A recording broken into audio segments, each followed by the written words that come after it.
Hello friends, welcome to Sandeep Niyamit. Friends, Bihar दरोगा की practice set की कड़ी में आपका स्वागत है। इस कड़ी में हम लोग आज बात करेंगे स्पार्क की सेकेंड प्रैक्टिस सेट को हम लोग देखेंगे। फर्स्ट प्रैक्टिस सेट को बात करें तो इस चैनल के प्लेलिस्ट में बिहार दरोगा के नाम से फर्स्ट प्रैक्टिस सेट उसमें दे दी गई है, अपलोड कर दी गई है। आपने अभी तक नहीं देखा है तो उसको देख सकते हैं। आज हम लोग इसको बात करेंगे बिहार दरोगा के सेकेंड प्रैक्टिस सेट को, और साथ ही फुली हम लोग एक्सप्लेन भी करेंगे आंसर को। उससे रिलेटेड और भी सारे आंसर आपके मजबूत हो जाएंगे। तो आइए हम लोग शुरू करते हैं। फर्स्ट क्वेश्चन है, खलीफा से प्रतिष्ठापन पत्र मांगने और प्राप्त करने वाला प्रथम सुल्तान कौन था? तो देखिए, खलीफा से प्रतिष्ठापन पत्र मांगने और प्राप्त करने वाला प्रथम सुल्तान कौन था? इसका राइट आंसर क्या हो जाएगा? तो याद रखेंगे, इल्तुतमिश इसका राइट आंसर हो जाएगा। फ्रेंड्स, याद रखेंगे, इल्तुतमिश जो था दिल्ली सल्तनत का प्रथम सुल्तान था, जिसने 1229 ईस्वी में अबू खलीफा से अलंकरण प्राप्त किया था, और इस पत्र के द्वारा उसे वफादार लेफ्टिनेंट के रूप में भी मान्यता मिली थी। याद रखेंगे, ऑप्शन ए इसका राइट आंसर हो जाएगा। नेक्स्ट प्रश्न है, तिब्बत में बौद्ध धर्म का प्रचार करने वाले बौद्ध भिक्षु कौन थे? तिब्बत में बौद्ध धर्म का प्रचार करने वाले बौद्ध भिक्षु कौन थे? तो इसका राइट आंसर हो जाएगा पद्मसंभव। याद रखेंगे, पद्मसंभव। समझेंगे कि तिब्बती बौद्ध धर्म के इतिहास के महत्वपूर्ण अध्यायों में 8वीं शताब्दी में बौद्ध मुनि पद्मसंभव ने कई बौद्ध ग्रंथों का तिब्बती भाषा में अनुवाद किया और तांत्रिक बौद्ध परंपरा को स्थानीय बौद्ध धर्म में विलय कर तिब्बती बौद्ध धर्म को प्रश्रय दिया। तो याद रखेंगे, इसका राइट आंसर क्या हो जाएगा? पद्मसंभव। नेक्स्ट प्रश्न है, 1937 ईस्वी में देसी भाषा के माध्यम से बुनियादी शिक्षा देने के गांधी जी के प्रस्ताव का समर्थन करने के लिए शिक्षा सम्मेलन कहाँ आयोजित किया गया था? 1937 ईस्वी में देसी भाषा के माध्यम से बुनियादी शिक्षा देने के गांधी जी के प्रस्ताव का समर्थन करने के लिए शिक्षा सम्मेलन कहाँ आयोजित किया गया था? तो बताइए। देखिए, गांधी जी ने 31 जुलाई 1937 को, याद रखेंगे, 31 जुलाई 1937 को हरिजन में एक लेख लिखा। उनकी पत्रिका थी हरिजन। उसमें उन्होंने एक लेख लिखा जिसके आधार पर अक्टूबर 1937 में, यानी अक्टूबर 1937 में एक अखिल भारतीय राष्ट्रीय शिक्षा सम्मेलन का आयोजन किया गया था। और इसी सम्मेलन में वर्धा में, याद रखेंगे, वर्धा शिक्षा सम्मेलन, याद रखेंगे, वर्धा शिक्षा सम्मेलन के नाम से जाना जाता है। तो इसका राइट आंसर क्या हो जाएगा? ऑप्शन डी इसका राइट आंसर हो जाएगा, वर्धा। देखिए, यहाँ वर्धा दिया गया, यानी वर्धा शिक्षा सम्मेलन जो है 1937 में, अक्टूबर 1937 में उन्होंने अखिल भारतीय शिक्षा सम्मेलन का आयोजन किया था। कहाँ पे? तो वर्धा शिक्षा सम्मेलन। ऑप्शन डी इसका राइट आंसर हो जाएगा। नेक्स्ट प्रश्न देख लेते हैं, निम्नलिखित में से किसका गलत जोड़ा बनाया गया है? बताइए, किसका गलत जोड़ा बनाया गया है? तो देखिए, पश्चिम बंगाल। देखिए, यहाँ लोक नृत्य दिया गया है, तो पश्चिम बंगाल के जटन है लोक नृत्य, सही जोड़ा है। उत्तर प्रदेश का नौटंकी है, ये लोक नृत्य सही है। गुजरात का गरबा है, बिल्कुल सही। लेकिन केरल का एक करगम नहीं है, एक गलत जोड़ा दिया गया है। देखिए, करगम जो है तमिलनाडु की है। करगम कहाँ की है? तमिलनाडु। याद रखेंगे, तमिलनाडु। करगम जो है तमिलनाडु की एक प्राचीन लोक नृत्य है, जिसका प्रदर्शन बारिश की देवी मरियम्मन की प्रशंसा में किया जाता है। और इस नृत्य में नर्तक या नर्तकी बहुत ही खूबसूरती से अपने सिर पर पानी के बर्तन को संतुलन में रखते हुए नृत्य करते हैं। तो करगम का संबंध किससे है? तमिलनाडु से, ना कि केरल से। तो इसका ऑप्शन इसमें पूछा गया था कौन जोड़ा गलत है, तो ऑप्शन ए इसका गलत है। केरल का संबंध करगम से नहीं है। करगम का संबंध किससे है? तो तमिलनाडु से है। बाकी जो है गुजरात गरबा, उत्तर प्रदेश नौटंकी, पश्चिम बंगाल जटन, ये सही है। आते हैं नेक्स्ट क्वेश्चन पे। रक्तदाब में उच्चतम बिंदु अथवा रक्तदाब का उच्चतम पाठ्यक्रम कहलाता है। तो इसका राइट आंसर क्या हो जाएगा? तो देखिए इसका राइट आंसर होगा सिस्टोलिक प्रेशर। Systolic pressure. देखिए सामान्य मनुष्य का रक्तदाब जो है 120/80 होता है, आपको मालूम होगा 120/80 होता है mmHg। और देखिए इसमें क्या जो ऊपर वाला होता है उसको क्या बोलते हैं? सिस्टोलिक बोला जाता है। इसको क्या बोला जाता है? सिस्टोलिक। और नीचे वाले को डायस्टोलिक बोला जाता है। नीचे वाले को क्या बोला जाता है? डायस्टोलिक, यानी सिस्टोलिक बाई डायस्टोलिक 120/80। अब एक समझना है यहाँ पर कि रक्तदाब मापने वाले यंत्र को क्या कहते हैं? स्फिग्मोमैनोमीटर। याद रखेंगे, रक्तदाब जो मापा जाता है उसको क्या कहते हैं? यानी ब्लड प्रेशर जो मापने वाली होती है उसको कहते हैं स्फिग्मोमैनोमीटर। इसका राइट आंसर ऑप्शन ए हो जाएगा। नेक्स्ट प्रश्न है, निम्नलिखित में से किस पदाधिकारी को संसद के सदस्य नहीं होने पर भी उसे संबोधित करने का अधिकार है? इसका राइट आंसर क्या हो जाएगा? याद रखेंगे, अटॉर्नी जनरल ऑफ इंडिया। ठीक है, देखिए नेक्स्ट प्रश्न है, फ्रांसीसी क्रांति के संबंध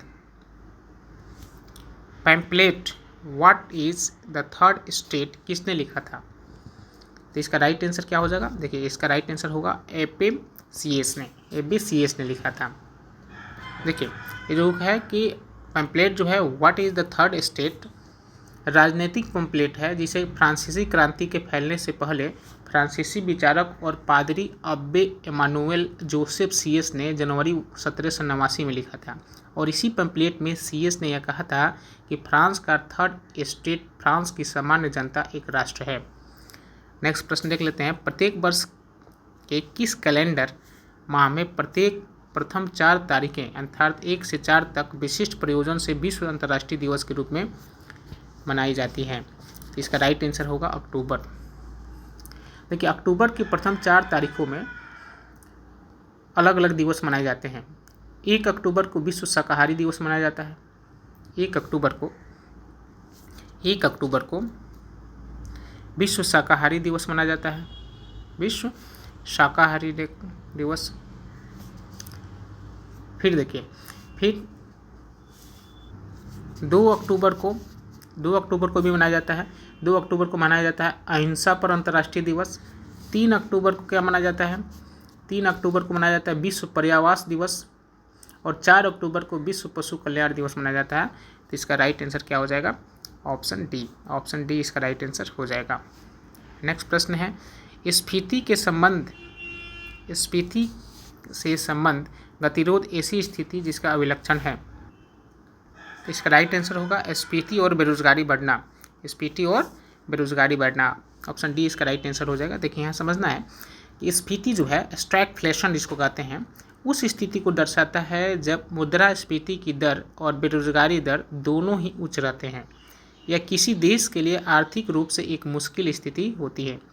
यानी स्फीति जो है इसका मतलब क्या होता है कि जब मुद्रास्फीति की दर और बेरोजगारी की दर दोनों ही उच्च रहते हैं उसको हम स्फीति बोलते हैं। और ये जो कंडीशन होती है किसी भी देश के लिए आर्थिक रूप से एक मुश्किल बड़ी स्थिति होती है। नेक्स्ट प्रश्न होता है, देख लेते हैं, आवश्यकताओं की मांग कैसी होती है? आवश्यकताओं की मांग कैसी होती है? तो इसका राइट आंसर होगा अलोचनीय। देखिए लोचनीय क्या है? नेक्स्ट प्रश्न है, निम्नलिखित में से किस संगठन का मुख्यालय जिनेवा में नहीं है? तो बताइए किस संगठन का मुख्यालय जिनेवा में नहीं है? तो देखिए विश्व व्यापार संगठन का मुख्यालय जो है जिनेवा में है। विश्व स्वास्थ्य संगठन का मुख्यालय जो है जिनेवा में है। अंतर्राष्ट्रीय श्रम संगठन का मुख्यालय भी जिनेवा में है, लेकिन अंतर्राष्ट्रीय नागर विमानन संगठन का मुख्यालय जिनेवा में नहीं है। ऑप्शन डी इसका राइट आंसर हो जाएगा। इसमें नहीं है पूछा गया था। अब देखिए, अंतर्राष्ट्रीय नागर विमानन संगठन संयुक्त राष्ट्र की एक एजेंसी है जो अंतर्राष्ट्रीय वायु नौवहन के सिद्धांत और तकनीकों को नियंत्रित करती है और अंतर्राष्ट्रीय वायु यातायात के विकास और योजना का पालन करती है। इसका मुख्यालय कनाडा के मॉन्ट्रियल में क्वार्टियर इंटरनेशनल में स्थित है। याद रखेंगे कि अंतर्राष्ट्रीय नागर विमानन इसका हेडक्वार्टर कहाँ है, तो है कनाडा के मॉन्ट्रियल में, क्वार्टियर इंटरनेशनल में स्थित है, याद रखेंगे। नेक्स्ट, मूल्य वर्धित का अर्थ किसकी मूल्य से है, तो बताइए मूल्य वर्धित का अर्थ जो है किसके मूल्य से है, तो याद रखेंगे ऑप्शन डी इसका राइट आंसर होगा, माल और सेवाओं माइनस मध्यवर्ती माल और सेवाओं की लागत, ऑप्शन डी इसका राइट आंसर हो जाएगा। नेक्स्ट प्रश्न देखते हैं, जीएनपी और एनएनपी के बीच अंतर किसके बराबर है, जीएनपी और एनएनपी के बीच अंतर किसके बराबर है, तो इसका राइट आंसर होगा मूल्यह्रास। मूल्यह्रास, देखिए, एक वर्ष के दौरान तैयार सभी उत्पादों और सेवाओं के सम्मिलित बाजार मूल्य तथा स्थानीय नागरिकों द्वारा विदेशों में किए गए निवेश के जोड़ को विदेशी नागरिकों द्वारा स्थानीय बाजार से अर्जित लाभ में घटाने से प्राप्त रकम को सकल राष्ट्रीय उत्पाद कहा जाता है। और शुद्ध राष्ट्रीय उत्पाद एनएनपी क्या है, तो एक वर्ष की अवधि के दौरान एक अर्थव्यवस्था में शुद्ध निर्गम का मूल्य होता है, और सकल राष्ट्रीय उत्पाद और शुद्ध राष्ट्रीय उत्पाद का अंतर पूंजीहास को दर्शाता है। नेक्स्ट प्रश्न है, मार्बल है, तो मार्बल क्या है, उसको फिल करना है। तो देखिए, मार्बल जो है एक कायांतरित शैल है, याद रखेंगे कायांतरित शैल है, याद रखेंगे। देखिए, अवसादी तथा आग्नेय चट्टानों के रूप परिवर्तन के फलस्वरूप रूपांतरित का निर्माण होता है, चट्टान का निर्माण होता है, तो ऑप्शन बी इसका राइट आंसर हो जाएगा, कायांतरित शैल। नेक्स्ट प्रश्न है, निम्नलिखित में से किस देश को फेबियन समाजवाद का घर माना जाता है, किस देश को फेबियन समाजवाद का घर माना जाता है, तो इसका राइट आंसर हो जाएगा ऑप्शन बी, इंग्लैंड। याद रखेंगे, फेबियन सोसाइटी की स्थापना जो है ब्रिटेन में ही 1883-84 में हुई थी, ठीक है।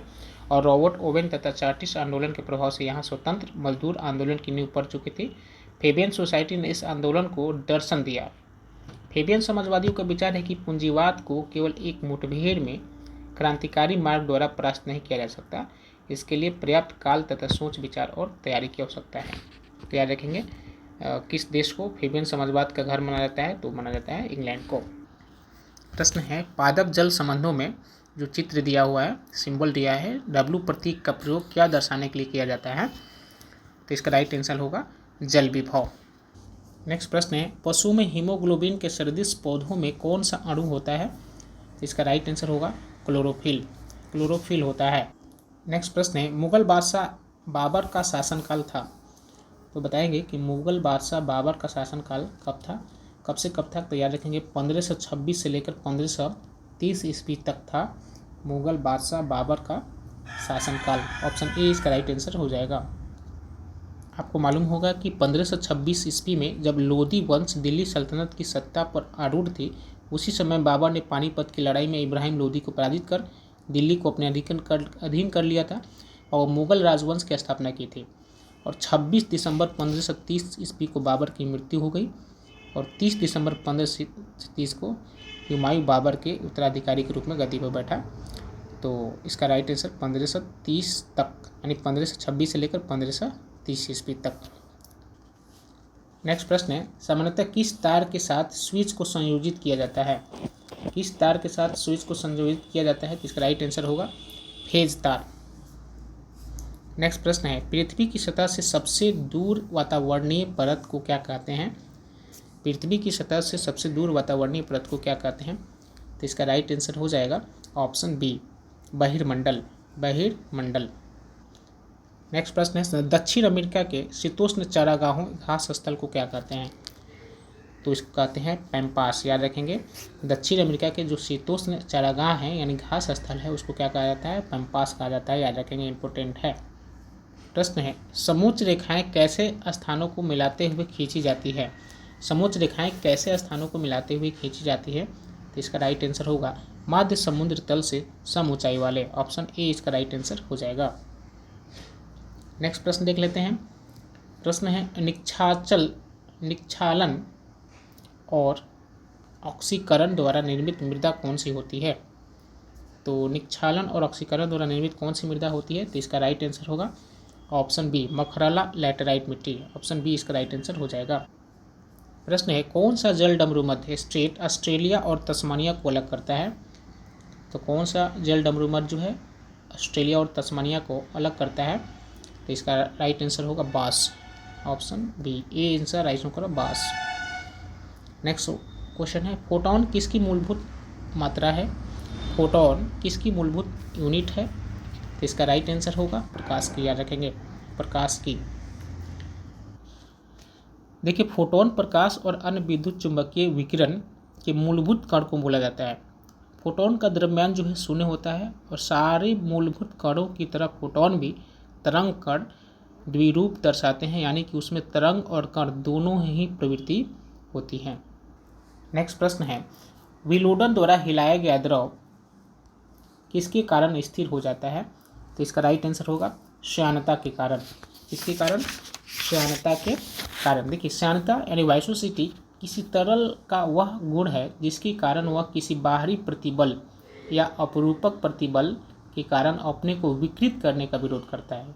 सामान्य शब्दों में यह उस तरह के गाढ़ेपन या उसके बहने का प्रतिरोध करने की क्षमता का परिचायक है। यहाँ देखेंगे हिस्ट्री के प्रश्न मध्यकालीन भारत में पहली बार अस्थायी सेना की शुरुआत किसने की थी। याद रखेंगे अलाउद्दीन खिलजी ने की थी, ऑप्शन ए इसका राइट आंसर हो जाएगा। देखिए सल्तनत काल में राजस्व संबंधी सिद्धांतों को कार्यान्वित करने, विजय को सुनिश्चित करने तथा मंगोल आक्रमणों की सुरक्षा के लिए अस्थायी सेना का प्रबंध आवश्यक था। इसी उद्देश्य को ध्यान में रखते हुए अलाउद्दीन खिलजी जो थे ना अस्थायी सेना का संगठन किया था तथा उसे राजधानी में रखा। उस समय सैनिकों को नियुक्ति प्रत्यक्षता केंद्रीय सेना अधिकारी की निगरानी में होती थी तथा सैनिकों को नगद वेतन दिया जाता था। तो राइट आंसर ऑप्शन ए इसका हो जाएगा। नेक्स्ट प्रश्न है राज्य के खर्च पर किस पहले भारतीय शासक ने हज यात्रा आयोजित किया था। तो इसका राइट आंसर हो जाएगा फिरोज तुगलक, ऑप्शन बी इसका राइट आंसर हो जाएगा। देखिए फिरोज शाह तुगलक का शासनकाल जो है 1351 से लेकर 1388 तक था, याद रखेंगे। वह ब्राह्मणों पर जजिया कर लागू करने वाला पहला मुसलमान शासक भी था, याद रखेंगे। पहली बार जो है ब्राह्मणों पर जजिया कर लागू करने वाला पहला मुसलमान शासक था फिरोज शाह तुगलक, याद रखेंगे, इंपोर्टेंट प्रश्न है। यूएसबी क्या है। तो बताइए यूएसबी क्या है। यूएसबी जो है अर्जेंट सेंट बीट है, ऑप्शन डी इसका राइट आंसर हो जाएगा।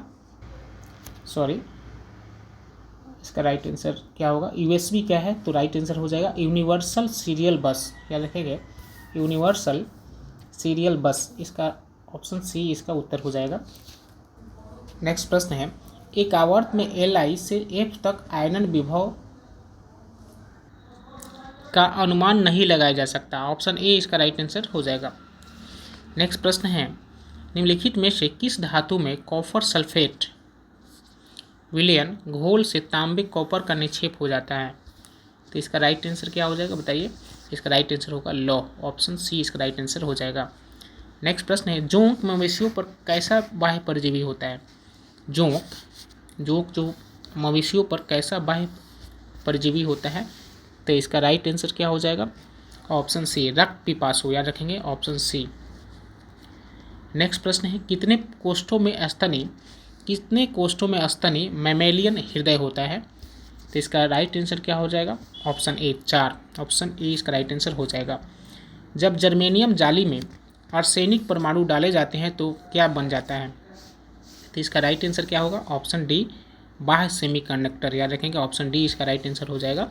जब जर्मेनियम जाली में आर्सेनिक परमाणु डाले जाते हैं तो यह बाह्य सेमीकंडक्टर बन जाता है।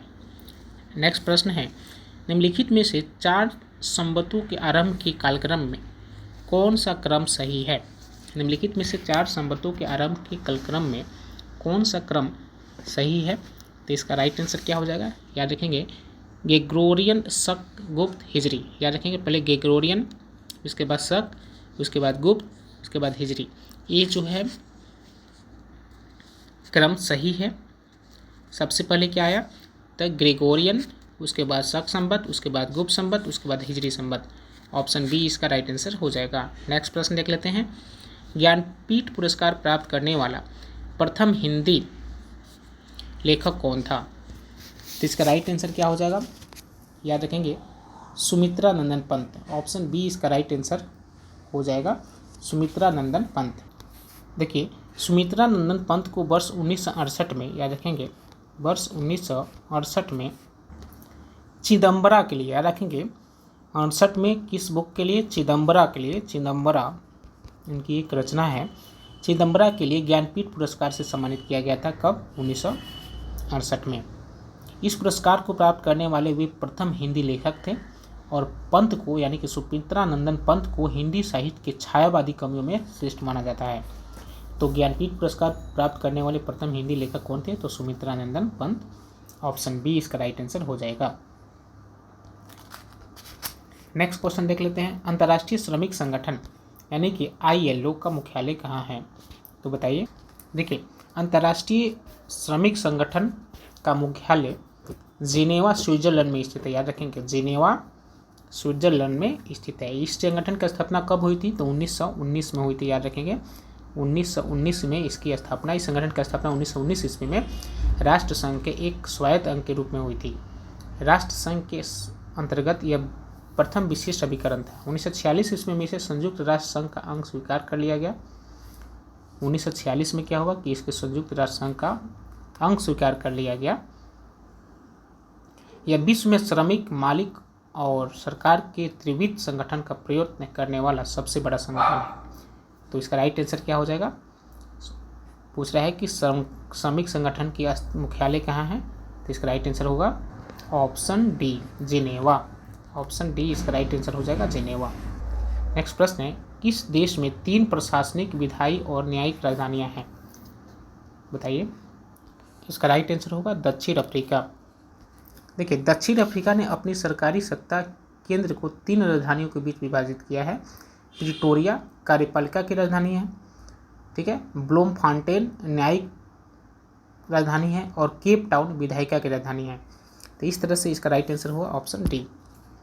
नेक्स्ट प्रश्न देख लेते हैं। अफ्रीका के कितने देश पेट्रोलियम निर्यातक देश संगठन ओपेक के सदस्य हैं?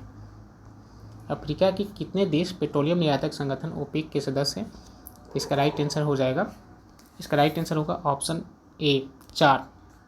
देखिए, थोड़ा ओपेक के बारे में अगर समझें, ओपेक जो है, OPEC, ओपेक, तो ओपेक जो है कुल 12 सदस्य देश हैं, जिसमें 4 अफ्रीका से हैं। याद रखेंगे, 4 जो है किससे हैं? अफ्रीका से हैं। और वे 4 अफ्रीकी देश हैं, कौन कौन है? तो नाइजीरिया, अल्जीरिया, अंगोला और लीबिया। याद रखेंगे, 12 सदस्यों में 4 जो है अफ्रीका से हैं। और अफ्रीका में कौन कौन से देश हैं? अफ्रीकी देश कौन कौन हैं? तो वो है नाइजीरिया, अल्जीरिया, अंगोला और लीबिया। नेक्स्ट प्रश्न देख लेते हैं। भारत में कृषि के लिए रबर का पौधा कहाँ से लाया जाता है?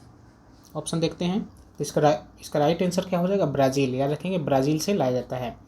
नेक्स्ट प्रश्न है, विश्व में सबसे बड़ी मूंगा चट्टान किस तट के निकट पाई जाती है? विश्व में सबसे बड़ी मूंगा चट्टान किस तट के निकट पाई जाती है? तो इसका राइट आंसर होगा ऑस्ट्रेलिया। याद रखेंगे, ऑस्ट्रेलिया। नेक्स्ट प्रश्न है, भारत का निम्नलिखित में से कौन सा विश्व धरोहर स्थल मध्य प्रदेश में नहीं है? देखिए, सभी जो है मध्य प्रदेश में है, लेकिन एक को छोड़कर। तो उसमें आपको पता लगाना है कि कौन सा जो है विश्व धरोहर स्थल जो है मध्य प्रदेश में नहीं है। देखिए, खजुराहो के मंदिर जो है ये भी मध्य प्रदेश में है, सांची स्तूप मध्य प्रदेश में है, और भीमबेटका के शैल आश्रय जो है ये भी मध्य प्रदेश में है। लेकिन यहाँ सूर्य मंदिर जो है कोणार्क के मध्य प्रदेश में नहीं है। ऑप्शन बी इसका राइट आंसर हो जाएगा। सूर्य मंदिर जो है, सूर्य मंदिर, कोणार्क का सूर्य मंदिर उड़ीसा राज्य के पुरी नामक शहर में स्थित है। कहाँ है? तो उड़ीसा है, उड़ीसा में है, उड़ीसा के पुरी में। याद रखेंगे, पुरी में है। इसे लाल बलुआ पत्थर और काले ग्रेनाइट पत्थर से कब बनाया गया था? 1236 से 1264 ईसा पूर्व में गंग वंश के राजा नृसिंह देव द्वारा बनाया गया था। इसे यूनेस्को द्वारा सन 1984 ईस्वी में विश्व धरोहर स्थल घोषित किया गया। याद रखेंगे। क्वेश्चन नंबर 43, गोताखोरों के प्रयोग में आने वाले गैस सिलेंडरों में ऑक्सीजन को लघुकृत तनु करने के लिए निम्नलिखित में से किसका प्रयोग किया जाता है? इसका राइट आंसर क्या होगा? इसका राइट आंसर होगा ऑप्शन सी, हीलियम। नेक्स्ट प्रश्न देख लेते हैं। निम्नलिखित में से क्या ऑक्सी एसिड नहीं बनाता? निम्नलिखित में से क्या ऑक्सी एसिड नहीं बनाता है? तो इसका राइट आंसर क्या हो जाएगा? इसका राइट आंसर होगा option D, fluorine. Option D इसका राइट आंसर हो जाएगा। नेक्स्ट प्रश्न देख लेते हैं। तालाबों और कुओं में निम्नलिखित में से क्या डालने से मच्छरों को नियंत्रित करने में सहायता मिलती है? तो इसका राइट आंसर क्या होगा? Option D, gambusia fish. देखिए, गैम्बूसिया नामक मछली, जिसे मच्छर मार मछली के नाम से भी माना जाता है, मच्छरों के प्रकोप से बचाने में काफ़ी प्रभावशाली होती है। यह मच्छरों के लार्वा पर अपना पोषण करती है। याद रखेंगे, गैम्बूसिया जो फिश होती है ये मच्छरों को मार देती है, इसलिए इसे जो है मच्छर मार मछली के नाम से भी जाना जाता है। तो ऑप्शन डी इसका राइट आंसर हो जाएगा। नेक्स्ट प्रश्न देख लेते हैं। परिवेश ह्रास पर कितनी होने पर परिवेश वायु स्थिर रहती है? तो इसका राइट आंसर ऑप्शन सी इसका राइट आंसर होगा, सब एडियाबेटिक, ऑप्शन सी। नेक्स्ट प्रश्न है, महाराष्ट्र में किस स्थान पर परमाणु बिजली संयंत्र स्थित है? महाराष्ट्र में किस स्थान पर परमाणु बिजली संयंत्र स्थित है? तो इसका राइट आंसर होगा तारापुर। नेक्स्ट प्रश्न देख लेते हैं, जिस फिल्टर पर मलजल सीवेज डाला जाता है उसे क्या कहते हैं? तो क्या कहते हैं? तो याद रखेंगे, रिसाव ट्रिकलिंग फिल्टर कहते हैं, ऑप्शन ए इसका राइट आंसर हो जाएगा। नेक्स्ट प्रश्न देख लेते हैं, 3 विदेशियों गार्गी, मैत्रेयी तथा कपिला का घर किस शहर में था? तो देखिए, एंशिएंट हिस्ट्री से संबंधित प्रश्न है, तो इसका राइट आंसर क्या होगा? वो होगा, देखिए, मिथिला में, ऑप्शन डी इसका राइट आंसर हो। नेक्स्ट प्रश्न है, पूर्ति अपनी मांग स्वयं निर्धारित कर लेती है, यह उक्ति किसकी है? तो यह उक्ति है मार्शल की, ऑप्शन सी इसका राइट आंसर होगा। नेक्स्ट प्रश्न है, निम्नलिखित में से किन किन देशों को काराकोरम दर्रा एक दूसरे से जोड़ती हैं? तो इसका राइट आंसर होगा भारत और चीन। भारत और चीन को काराकोरम दर्रा जो है एक दूसरे को से जोड़ती हैं, ऑप्शन ए इसका राइट आंसर हो जाएगा। निम्नलिखित में से क्या भारत की विदेशी मुद्रा प्रारक्षित पूंजी का अंग नहीं है? तो इसका ऑप्शन डी इसका राइट आंसर होगा, बैंकों और कॉरपोरेट संस्थाओं द्वारा निर्धारित विदेशी मुद्रा और प्रतिभूतियाँ, ऑप्शन डी इसका राइट आंसर हो जाएगा। नेक्स्ट प्रश्न है, उत्पादन के उपादान की औसत लागत कितनी होती है? बताएंगे, उत्पादन के उपादान की औसत लागत कितनी होती है? तो इसका राइट आंसर होगा, जो किसी अन्य प्रयोग में अर्जित की जा सकती हो, ऑप्शन डी इसका राइट आंसर हो जाएगा। नेक्स्ट प्रश्न है, यदि किसी माल की मांग की ऋणात्मक आय लोच है और धनात्मक मूल्य लोच है तो वह कैसा माल है? तो इसका राइट आंसर होगा निम्न स्तरीय माल, ऑप्शन ए इसका राइट आंसर हो जाएगा, निम्न स्तरीय माल। नेक्स्ट प्रश्न है, निम्नलिखित में से क्या कृषि मूल्य नीति से संबंधित नहीं है? तो इसका राइट आंसर होगा ऑप्शन डी, लाइसेंस प्रणाली। नेक्स्ट प्रश्न है, निवेश गुणक निवेश का प्रभाव किस पर दर्शाता है? तो इसका राइट आंसर होगा ऑप्शन सी, आय पर। नेक्स्ट प्रश्न देख लेते हैं, दबाव समूहों के संबंध में निम्नलिखित में से क्या सही नहीं है? इसका राइट आंसर होगा, जैसे दबाव समूहों का लक्ष्य सरकार पर कब्जा करना होता है, यह सही नहीं है, ऑप्शन ए इसका राइट आंसर हो जाएगा। बाकी जो है ऑप्शन ए सही है।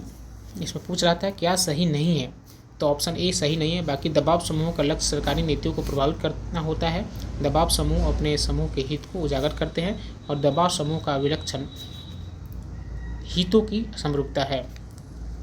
तो ऑप्शन ए इसका राइट आंसर हो जाएगा। नेक्स्ट प्रश्न देख लेते हैं। प्रश्न है क्वेश्चन नंबर 58, भारतीय संविधान के किस अनुच्छेद के अंतर्गत केंद्रीय प्रशासनिक प्राधिकरण यानी कैट के निर्णय को उच्चतम न्यायालय में चुनौती दी जा सकती है? तो इसका राइट आंसर हो जाएगा ऑप्शन ए, 323A।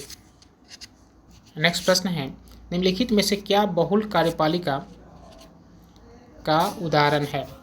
क्या बहुल कार्यपालिका का उदाहरण है? तो इसका राइट आंसर होगा ऑप्शन डी, स्विट्जरलैंड। नेक्स्ट प्रश्न देख लेते हैं। बोल रहा है कि पृष्ठ तनाव किस पर निर्भर करता है? तो बताइए, पृष्ठ तनाव जो है किस पर निर्भर करता है? तो याद रखेंगे, द्रव के तापमान पर निर्भर करता है, ऑप्शन बी इसका राइट आंसर हो जाएगा। नेक्स्ट प्रश्न है, निम्नलिखित में से किस राज्य में प्रमुखता से बाजरा की खेती की जाती है? निम्नलिखित में से किस राज्य में प्रमुखता से बाजरा की खेती की जाती है? तो याद रखेंगे, राजस्थान में बाजरा की खेती की जाती है, ऑप्शन डी इसका राइट आंसर हो जाएगा।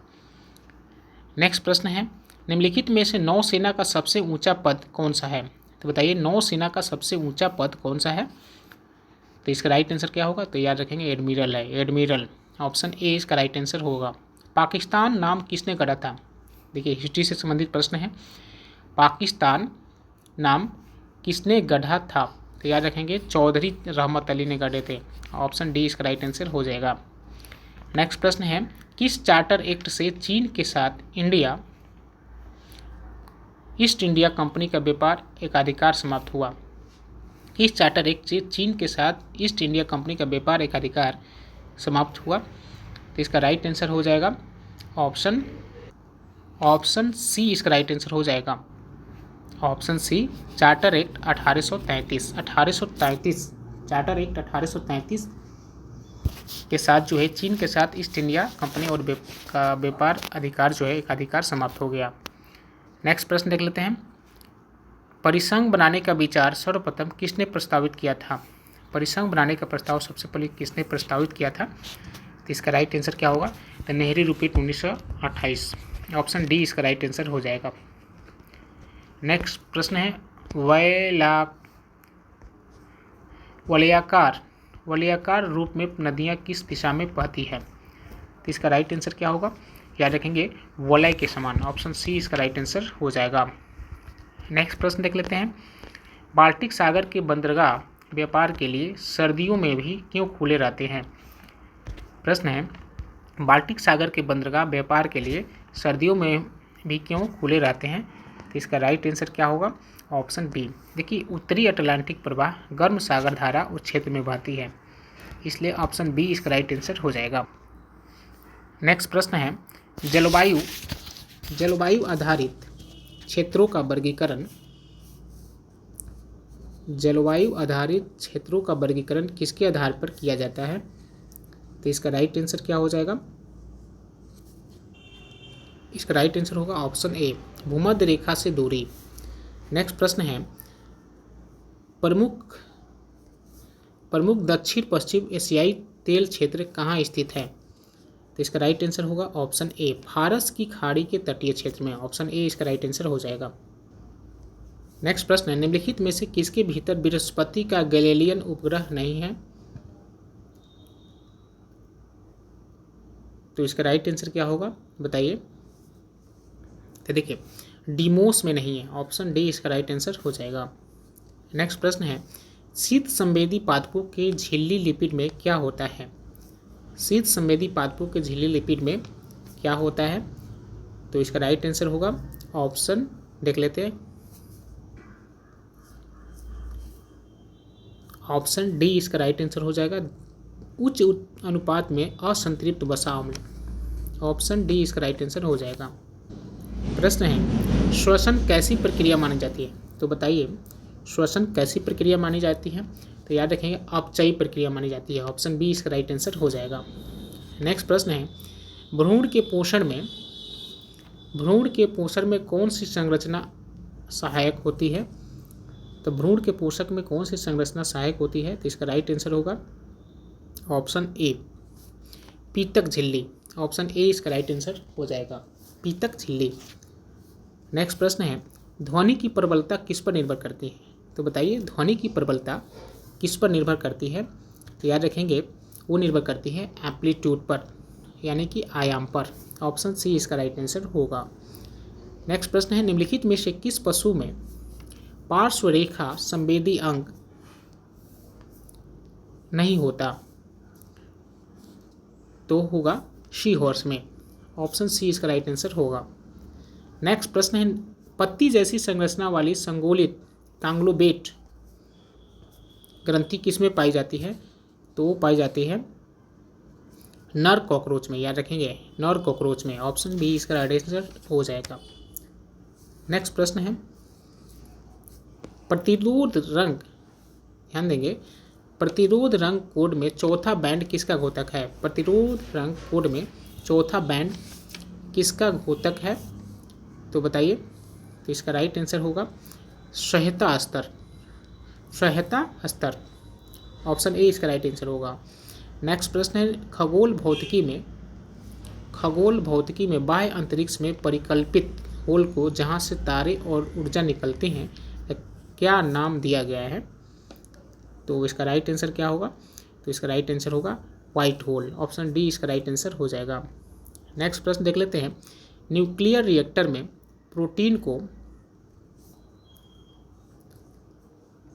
न्यूक्लियर रिएक्टर में न्यूट्रॉन को किससे अवमंदित किया जाता है? याद रखेंगे, यहाँ न्यूट्रॉन है, न्यूट्रॉन को किससे अवमंदित किया जाता है? तो इसका राइट आंसर क्या हो जाएगा? आइए देख लेते हैं। तो मॉडरेटर, ऑप्शन बी इसका राइट आंसर होगा मॉडरेटर, यानी न्यूक्लियर रिएक्टर में न्यूट्रॉन को मॉडरेटर से अवमंदित किया जाता है। ऑप्शन बी इसका राइट आंसर हो जाएगा। नेक्स्ट प्रश्न है अंगुली लेखन विज्ञान को सामान्यतः किस नाम से जानते हैं? अंगुली लेखन विज्ञान को सामान्यतः किस नाम से जानते हैं? तो आइए ऑप्शन देख लेते हैं। कार्बन कॉल निर्धारण, एक गलत हो जाएगा। ऑप्शन देख लेते हैं आगे। तो इसका राइट आंसर होगा ऑप्शन सी अंगुली छाप। नेक्स्ट प्रश्न है सन लैब जावा कार में आपकी कार का नेटवर्क बाहरी दुनिया से जुड़े रखने के लिए किस प्रौद्योगिकी का प्रयोग किया जाता है? तो वो किया जाता है अंतः स्थापित। ऑप्शन ए इसका राइट आंसर हो जाएगा। नेक्स्ट प्रश्न है निम्नलिखित में से लीफ हो बाद में लाओ पहले जाओ संरचना बताइए। निम्नलिखित में से लीफ हो बाद में आओ पहले जाओ संरचना बताइए। तो इसका राइट आंसर क्या होगा? वो होगा ढेर चट्टा। ऑप्शन ए इसका राइट आंसर हो जाएगा। नेक्स्ट प्रश्न है परमाणु तत्व संख्या 29 किससे संबंधित है? परमाणु तत्व संख्या 29 किससे संबंधित है? तो बताइए किससे संबंधित है? तो है डी ब्लॉक से। ऑप्शन डी बी इसका राइट आंसर हो जाएगा, डी ब्लॉक। नेक्स्ट प्रश्न है प्रकाश बिखराव किसमें होता है? प्रकाश बिखराव किसमें होता है? तो याद रखेंगे प्रकाश बिखराव जो है ऑप्शन इसका संबंध जो है कोलाइडिन घोल में होता है। याद रखेंगे ऑप्शन ए इसका राइट आंसर होगा। प्रकाश बिखराव किस में होता है? तो कोलाइडिन घोल में। ऑप्शन ए इसका राइट आंसर हो जाएगा। नेक्स्ट प्रश्न है उच्च ऑक्टेन ईंधनों के उत्पादन में उत्प्रेरक के रूप में निम्नलिखित में से किसका प्रयोग किया जाता है? तो प्रयोग किया जाता है H2SO4 में। ऑप्शन बी इसका राइट आंसर हो जाएगा। नेक्स्ट प्रश्न है करक्यूमिक किससे पृथक किया जाता है? करक्यूमिक किससे पृथक किया जाता है? तो किया जाता है हल्दी से। ऑप्शन बी इसका राइट आंसर होगा। नेक्स्ट प्रश्न है निम्नलिखित में से किस राज्य में सर्वाधिक जलोढ़ मिट्टी पाई जाती है? तो सर्वाधिक जलोढ़ मिट्टी कहाँ पाई जाती है? तो याद रखेंगे सबसे ज़्यादा बिहार में पाई जाती है। नेक्स्ट प्रश्न है अवशिष्ट जल उपचार में रिएक्टर शब्द का अर्थ क्या है? अवशिष्ट जल उपचार में रिएक्टर शब्द का क्या अर्थ है? तो इसका राइट आंसर होगा वातन टैंक। याद रखेंगे वातन टैंक। ऑप्शन डी इसका राइट आंसर हो जाएगा। नेक्स्ट प्रश्न है दो या दो से अधिक रसायनों द्वारा उत्पन्न प्रभाव या प्रतिक्रिया रसायन द्वारा अलग अलग उत्पन्न होने वाले प्रभाव या प्रतिक्रियाओं के योग से कम होता है, इसे क्या कहते हैं? तो इसका राइट आंसर क्या हो जाएगा? ऑप्शन ए प्रतिरोध। ऑप्शन ए इसका राइट आंसर होगा। नेक्स्ट प्रश्न है वातावरणीय वायु में तांबे का देहली थ्रेशोल्ड सीमा मान कितना होता है? तो होता है 1.0 mg metre cube. Option C इसका राइट आंसर हो जाएगा। नेक्स्ट प्रश्न है महात्मा गांधी की हत्या ... में हुई थी। कब हुई थी महात्मा गांधी की हत्या? सबको मालूम होगा महात्मा गांधी की हत्या जो है 1948 में हुई थी। ऑप्शन ए इसका राइट आंसर होगा। नेक्स्ट प्रश्न है पृथ्वी का ध्रुवीय व्यास विषुवत व्यास से कम है। तो आइए देख लेते हैं ऑप्शन। इसका राइट आंसर होगा ऑप्शन सी 43 किलोमीटर कम है। ऑप्शन सी इसका राइट आंसर हो जाएगा। नेक्स्ट प्रश्न है जैन धर्म का कौन सा पंथ वस्त्रहीन रहता है यानी बिना वस्त्र का रहता है? तो रहते हैं दिगंबर। याद रखेंगे दिगंबर। आपको मालूम होगा कि जैन धर्म 2 भागों में बट गया, जिसमें दिगंबर जो हैं वस्त्रहीन रहते हैं। नेक्स्ट प्रश्न है जैन धर्म जो 2 भागों में बटा, जिसको एक धर्म को कहते हैं, एक पंथ को कहते हैं श्वेतांबर और दूसरे पंथ को कहते हैं दिगंबर। श्वेतांबर मतलब जो सफ़ेद कपड़े पहनते हैं और दिगंबर जो एकदम नग्न अवस्था में रहते हैं। ठीक है, तो जो नग्न अवस्था में रहते हैं वही पूछ रहा है, तो उसको कहते हैं दिगंबर। ऑप्शन बी इसका राइट आंसर हो जाएगा। नेक्स्ट प्रश्न है, ज्ञानपीठ पुरस्कार के प्रथम विजेता कौन थे? ठीक है, ज्ञानपीठ पुरस्कार के प्रथम विजेता कौन थे? तो इसका राइट आंसर होगा ऑप्शन बी जी शंकर कुरूप। ऑप्शन बी इसका राइट आंसर होगा। देखिए, ज्ञानपीठ पुरस्कार के बारे में समझे तो भारतीय ज्ञानपीठ जो है, ज्ञानपीठ पुरस्कार जो है भारतीय ज्ञानपीठ न्यास द्वारा भारतीय साहित्य के लिए दिया जाने वाला सर्वोच्च पुरस्कार है और मलयालम भाषा में महान कवि गोविंद शंकर कुरूप को, यानी गोविंद शंकर कुरूप को मलयालम भाषा में याद रखेंगे वर्ष 1995 में भारत सरकार द्वारा दिए जाने वाला प्रथम ज्ञानपीठ पुरस्कार से सम्मानित किया गया। यह पुरस्कार उन्हें उटकुसल नामक कृति के लिए मिला, याद रखेंगे। तो ज्ञानपीठ पुरस्कार प्राप्त करने वाले प्रथम विजेता कौन थे? तो जी शंकर कुरूप। कौन भाषा में? तो मलयालम भाषा में।